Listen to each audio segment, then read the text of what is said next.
They said old Mrs. Agatha lived alone in that crooked house at the end of Willow Street. She hadn't come outside in years, not since her husband died mysteriously in 1996. The kids in the neighborhood made a game out of daring each other to knock on her door, but no one ever knocked twice. Last Halloween, 10-year-old Marcus went missing after trick-or-treating. His last known stop, Mrs. Agatha's house. Everyone said it was coincidence. But then this summer, Jamie, only 7, vanished while riding his bike. Same street. Again. Last seen near that sagging porch and peeling green door. The police searched her yard but found nothing. Just piles of dead leaves, old dolls with missing eyes, and the faint smell of burnt sugar and rotten meat. But there was something wrong.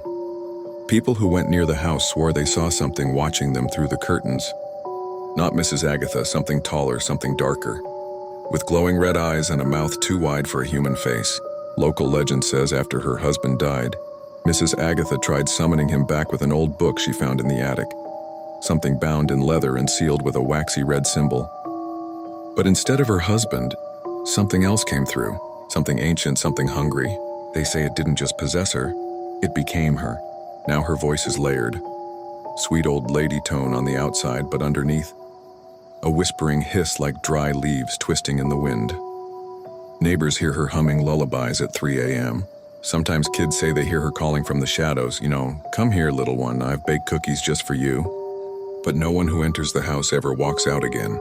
Last week, a group of teens snuck in with a GoPro. They found claw marks inside the hallway, deep ones, a child's shoe covered in blood.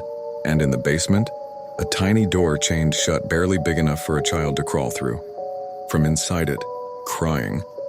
Only one of the teens made it out, screaming, covered in scratches, eyes wide and wild. He kept repeating the same thing over and over.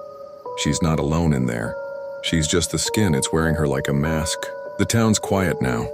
But sometimes if you stand near the house just after sunset, you'll hear a soft knock from inside the walls.